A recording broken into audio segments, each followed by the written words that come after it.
Well, hey, good evening. Welcome back to my little gardening show. I wanted to take you along, give you an update on my Bountiful Harvest grow boxes and show you how the little Jim lettuce is doing.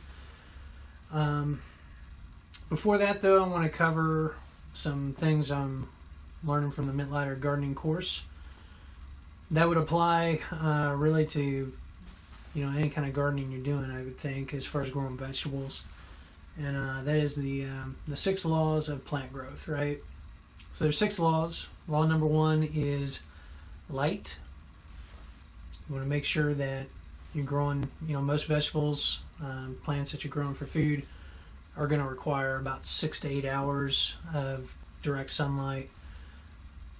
So you want to make sure if you're planting out a garden, going to be planting somewhere that you have that much sunlight available.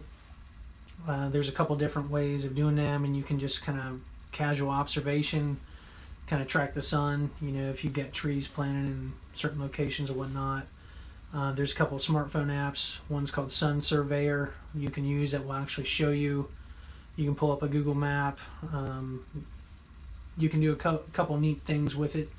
A lot of photographers like using that app as well to kind of plan photo shoots to know where the position of the sun's going to be and all of that. But it's also good for like planting a garden. So anyway, light, 6 to 8 hours of sunlight, critical for plant growth, so photosynthesis can take place so the plants can reach their full potential. Law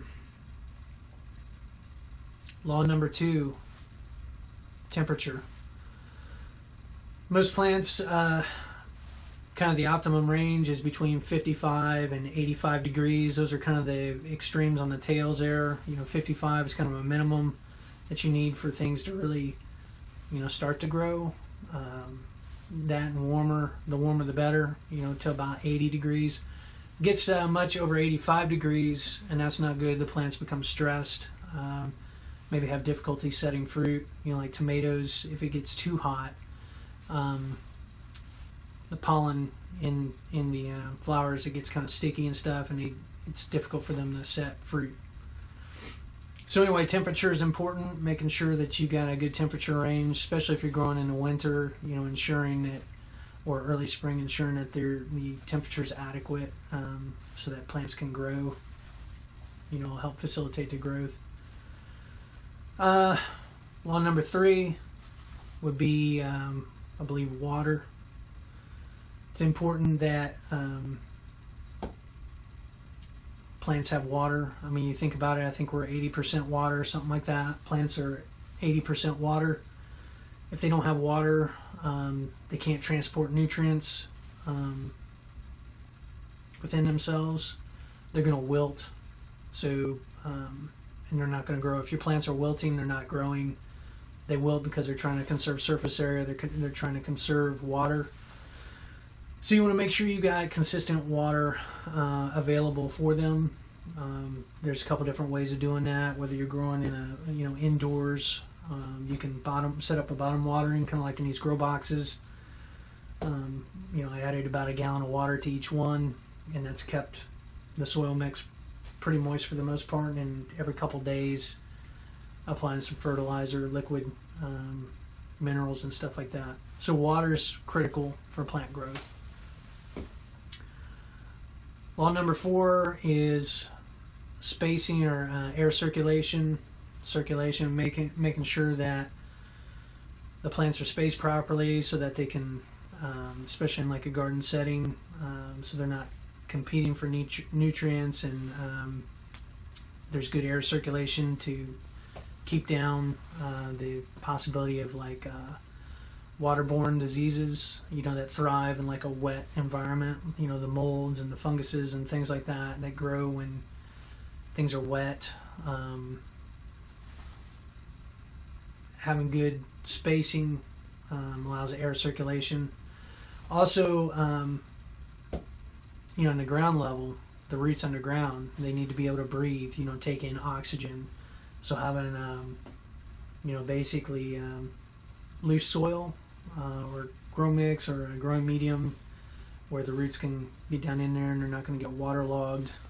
You can literally drown a plant if the drainage is not good, it's poor drainage and all this water is being held. it can be toxic to a plant, it can suffocate the plant, or it can ultimately kill a plant. So having a good soil or a grow mix or something to grow in where the roots can breathe, take in oxygen, is key for plant growth. Law number 5 would be nutrition. One of the things with the mint-ladder gardening method is they've identified 16 essential minerals, nutrients that plants need for optimum growth. There may be more that like science hasn't discovered yet, or other things that are happening on a microscopic level that we don't understand, that really that's where being able to work with the soil food web and grow things like not tilling and building the soil and things like that has some advantages over the mint-ladder method, in my opinion. But overall it's pretty solid. So with the nutrients, 16 that they know for sure, 3 of them are derived from the air: oxygen, hydrogen, and what's the third one? Can't remember it. Anyway, there's 3 that are derived from the air. Carbon, that's what it is. Carbon, oxygen, and hydrogen. Then there's 3, the big 3 that are in a lot of the commercial fertilizers is nitrogen, potassium, and phosphorus. Those are really important for plant growth. And then the secondary nutrients are calcium, magnesium, and sulfur. And then there's 7 trace minerals. I think it's like boron, manganese, iron, molybdenum, zinc, chlorine, and copper. I think those are the 7. So altogether, 3 derived from the air, 13 that are inputs or derived from the soil. But you need those in varying quantities for plants to be at their optimum levels, to be disease resistant, to be strong and healthy and productive. When those 3 are when those nutrients are lacking,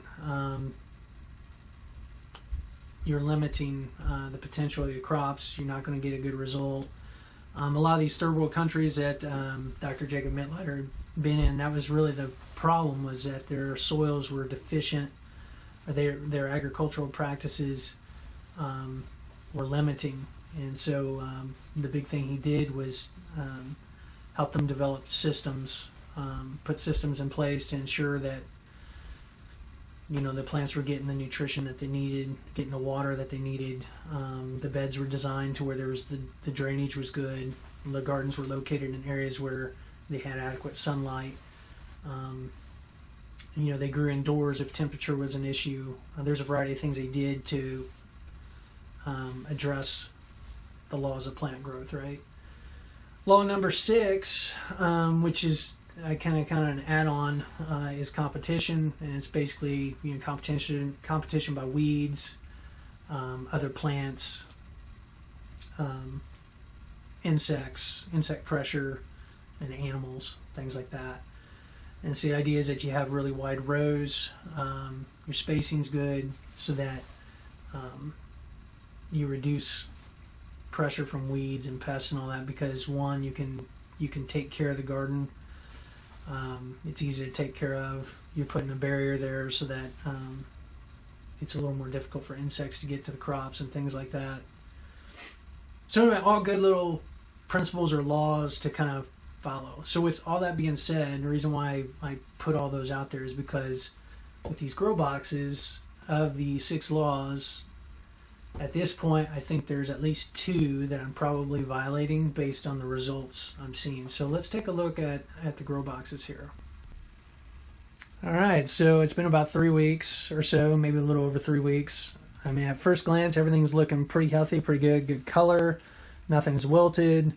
Everything looks like it's thriving. But on a closer inspection, if we zoom in a little bit, you'll notice this outside perimeter along the sides of the boxes that face me, or face the doorway entrance to the grow room. and in the outer perimeter or outer sides of the of both boxes. Let's see here. We got some challenges there. The plants aren't as big, right? Now we don't have that on the back portion, and I'll explain that in a little bit why I think that is. But you can tell, I mean, the plants aren't doing as well. I mean, they got good color. They got some leaves, got some growth, but not growing near as fast or as vigorous as it would seem as kind of the main area of the box, of either box, right? So why is that? Well, I think the two big reasons are laws number 1 and number 2, light and temperature, right? Probably light is the bigger contributing factor, and the reason I say that is that these grow lights, they're 4 feet long. The boxes put together are a little bit over 4 feet, and so consequently when the lights are lowered down on these boxes, the far sides or the ends where the lights cover aren't quite covering that last row of plants. So the plants that are planted along the perimeter of the front and the sides of these boxes are getting a little bit more indirect light than direct light from the shop lights. The reason why the front aren't getting as much light is because of those pipes that are sticking out of the grow boxes. Right? So when the lights are lowered down, lights are kicked out a couple inches away from this edge, so they're not getting like direct overhead lighting like the rest of these plants. At least that's what I'm thinking is going on, just looking at the growth of the boxes here. Temperatures, the other, maybe smaller contributing factor to that. It's about 50 degrees, 55 degrees in this grow room. Now the boxes themselves, where I've got the probe for my heat mat, is registering between 72 and 75 degrees, depending. It's at like 73 degrees right now. But the this perimeter here on the sides and the front, it's not as insulated as the back of the box, where there's like a wall that's only about a foot away, and then there's also this wood piece that comes up about 6 inches from the workbench. So it's a little more insulated. The wood is absorbing heat from the heat mat and storing that, and I think, and kind of radiating and kind of. So I think it's a little warmer in the back of the box, of each of the boxes there, than it is in the front or the sides. So those two things together, light and temperature, I think are the two main limiting factors that are causing kind of the lag and growth. Now, pretty soon, law number 4, the circulation or spacing and whatnot, could become an issue, because as these get bigger, they're going to be kind of crowded against each other.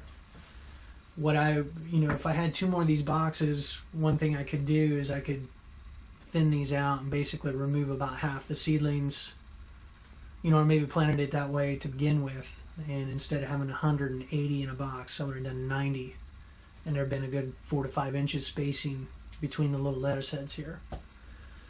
Overall, I think they're still going to do pretty well. I think these differences are going to become more pronounced as the other ones continue to grow, because as they continue to grow, their root mass is going to get bigger, and as that happens, they're going to be able to draw out more of the nutrients and resources than the other plants that are behind will be able to, and it's just going to continue to exacerbate the differences in growth there. And so I don't know. There's a couple things I could do to address that. I could rotate these boxes around. Maybe next time, like every couple days, spin these boxes around so that these other the perimeter is getting a little bit more light. The other thing is I could just remove the ones that aren't growing near as fast, and just not worry about it. That might be what I do ultimately, because I mean, why have them there? Unless I can find another tray to transplant them there. But why have them there if they're just going to be taking up space and nutrients that could help the other ones that are getting everything they need, right? So anyway, a couple things to consider there, but interesting nonetheless, just kind of observing that and kind of seeing that play out. So anyway, I will we'll continue to monitor the situation, continue to bring you along on this. I am thinking I may take these out to Dad's house this weekend, depending on the conditions and stuff, and turn them over to his care, basically. He's got a new, a bigger space heater. It'd be interesting to see what the temperatures would be in the greenhouse with that in place. But ultimately, getting these out in the open where they can get some direct sunlight would be pretty beneficial. Actually, it'd be a good time to harden them off because most days it's cloudy, so they're not going to be getting like direct sun. They're still going to be getting some basically filtered sunlight through the clouds and stuff, so that when it does get to sunny days, there'll be enough photoreceptors in these plant leaves to withstand direct sunlight without getting them becoming sun scalded, getting sun scalded, where it's too much light at once and it basically burns the plants up. So we'll see. Anyway, I guess that's it for now. Until next time, happy gardening. Bye.